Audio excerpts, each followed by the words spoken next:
Understanding your leadership style. Understanding your leadership style. Check out the handout here. These words are selected very specifically.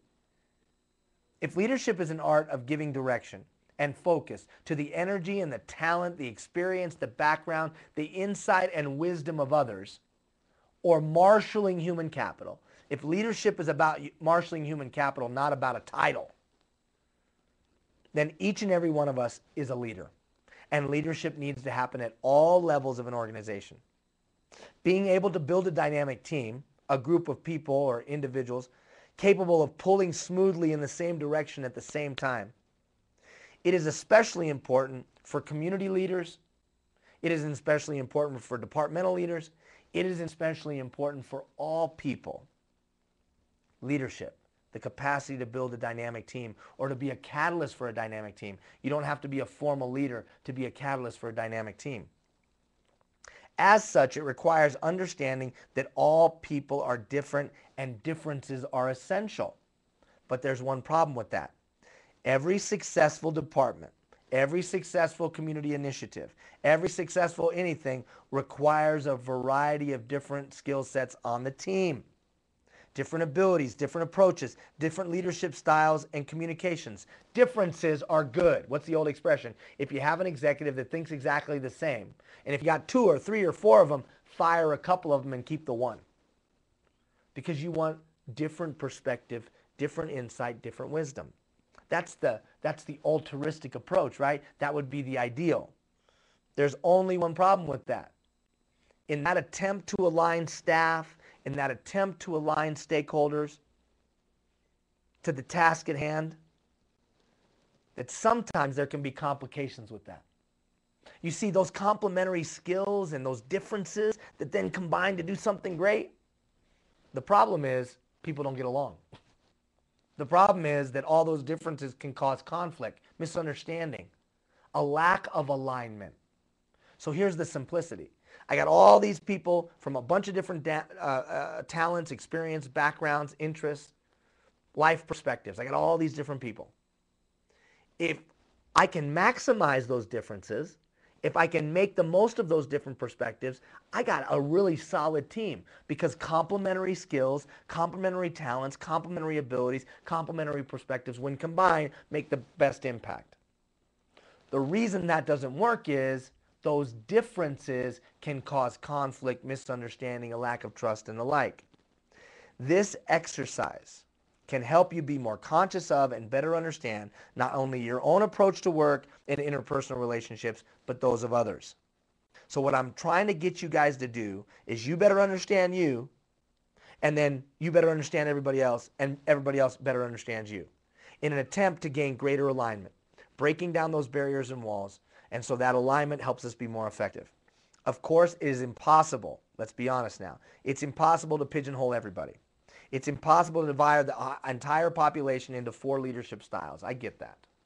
But our attempt is to try to provoke some thought. The exercises focus on 4 temperament groups that affect leadership and team styles. These are impacted by whether an individual is more oriented towards people or tasks or goals, whether they're more extroverted or introverted. Okay? Public in nature, private in nature. Energizer, organizer, nurturer, researcher. This exercise that I'm going to ask you to take is quick and simple. It shouldn't take a lot of time and energy. It's gut reaction. So let's get into it, okay? Turn the page really quick in your handout. You'll notice that there are 4 columns, or a total of 8 columns. Style scoring sheet A, you see it on your screen there. They're panning it on your screen there. Style scoring sheet A. Column 1, column 2, column 3, and column 4. Then you have style scoring sheet B, column 5, column 6, column 7, column 8. Here's what I want you to do. I want you to go to column 1. I want you to look at the word. If that word, adaptable, adventurous, carefree, charismatic, if those words are you, make a check mark.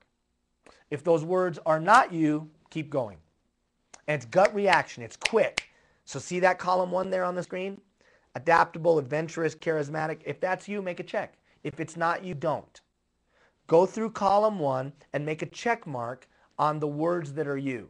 Skip the words that are not you. When you get to the bottom of column 1, put the total in. And then approach column 2, 3, 4, 5, 6, 7, and 8 the exact same way.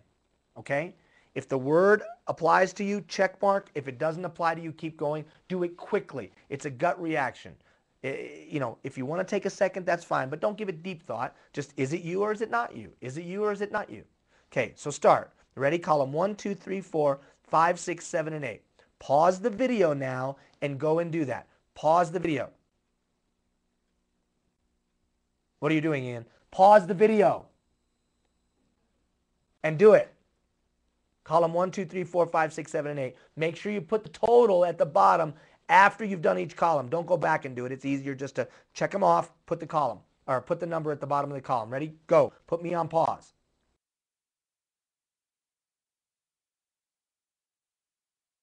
Okay, now we're back. All right, that's pretty good, huh? The wonders of technology. We're back now.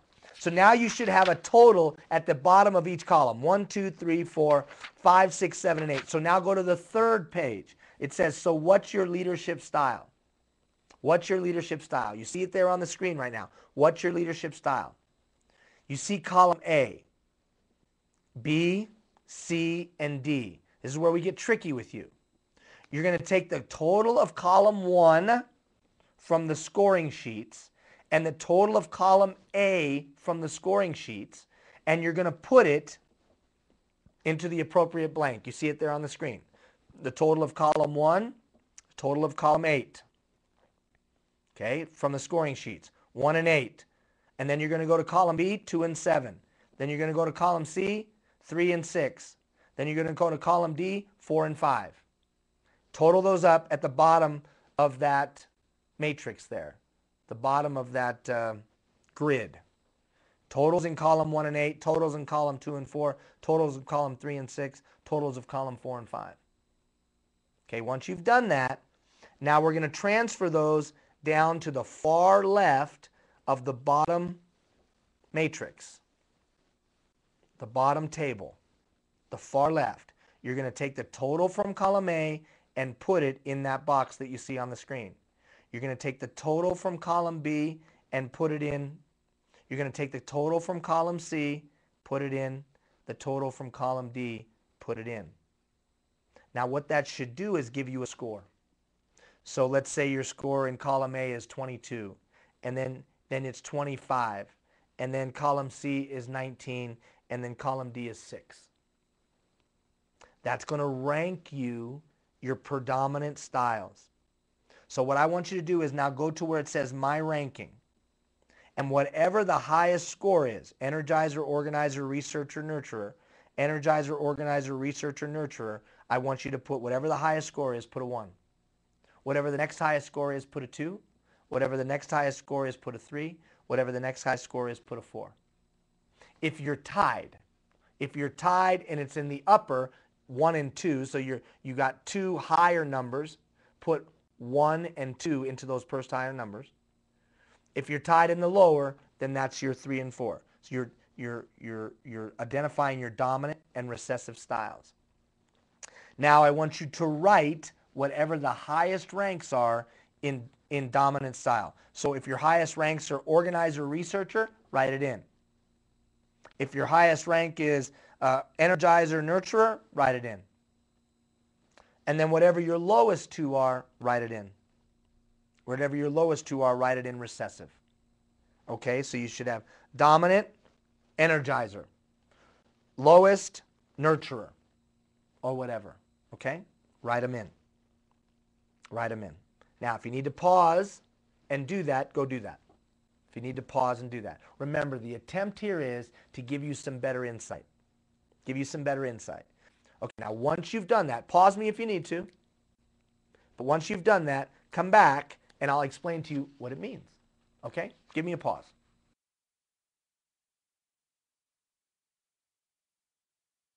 Okay, here we go. All right, now what does it mean? So let's look. Turn the page. I've written there for you what this all means. What does this all mean? Okay, let's look at Energizer. Let's say your dominant style is you're an Energizer. Energizers are charismatic, buoyant, energetic. They enjoy life. They are open to new ideas and they invite people to participate. Energizers work best with clear short-term goals, tangible outcomes, immediate rewards. If you have a direct report that's an energizer, keep that in mind. If you're an energizer, keep it in mind. These are people who approach tasks and projects with great enthusiasm. They will demand freedom to work on their own or volunteer to lead. Energizers enjoy competition and seek out excitement. Energizers are hardy by nature. They enjoy being around people. They prefer crowds to solitude. They're excellent salespeople, teachers, conversationalists, actors, public speakers, and leaders.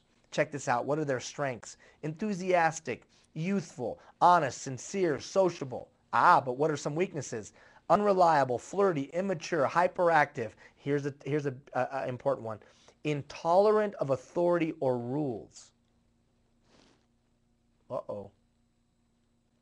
Energizers. Are you an energizer? Is someone you know an energizer? Organizers. They're dynamos. They're action-oriented, strong-willed people. They seem to accomplish a lot in a short period of time. They have a high regard for tradition, hierarchy, clearly defined roles and expectations. Now watch. Energizer, organizer. In a meeting. Having a dialogue about how we should take care of a problem or how people should be led and supervised. Not excited about rules, not excited about authority. Demand hierarchy, demand rules. Think we could have a train wreck? Maybe. Maybe. You think that those two styles could be in conflict? Maybe. You think if this organizer is supervising this person that doesn't like authority, there could be a lack of alignment? Maybe. Leadership today is about marshaling human capital. It gives me tremendous, if I can have insight to what other people are and how they are, it gives me tremendous opportunity to gain alignment. Lack of understanding, lack of alignment. So, organizers make excellent generals, executives, idea people, and producers. They are renowned dictators and famous criminals. All of you people that are like, organizers! Oh, maybe not. Strengths, authoritative, attentive to detail, self-confident, persistent, and thorough. Weakness, rigid, slave to rules, reactive, arrogant, dislike conformity, unyielding, see only in black and white. Can you see how the organizer and the energizer are just going to have a challenge? Unless, of course, we value that we need both perspectives. I better understand you, you better understand me. I'm more dominant to the energizer, you're more dominant to the organizer. I'm more recessive to the organizer, you're more recessive to the energizer, but combined we have greater impact. Not enough time, energy, and effort for me to get it all done on my own. A community builder understands. An effective leader today understands. The mid-level leader, the frontline leader, any leader understands today that it's about gaining alignment. And I don't have enough within myself to get it all done. I'm going to need other people. But sometimes that can cause conflict. If I can better understand how other people operate and how I operate, I can gain greater alignment. Researchers are conceptual and independent. They seek knowledge and understanding. They like to solve problems or deal with it innovatively by exploring ideas and developing models. In relationship, their heads rule their hearts. Because repetition is painful, it seems unnecessary to continuously restate and express how one feels. Researchers are often impatient with drill and routine and question authority. As friends, they're loyal. They enjoy having clear expectations. They love complicated puzzles. They're some of the world's greatest geniuses, painters, musicians, and scientists. They're analytical, conceptual, thorough, independent, and steadfast. However, they can be dull, aloof, intolerant of incompetency, dislike unfairness, condemn injustice, and stubborn. Energizer, researcher, could be a problem. Could be a problem. Okay, and then finally, let's look at this, the nurturer. Life is generally a happy, calm experience. They have a high tolerance for almost everything, but when they do explode, it's big. Still waters run real deep on these people.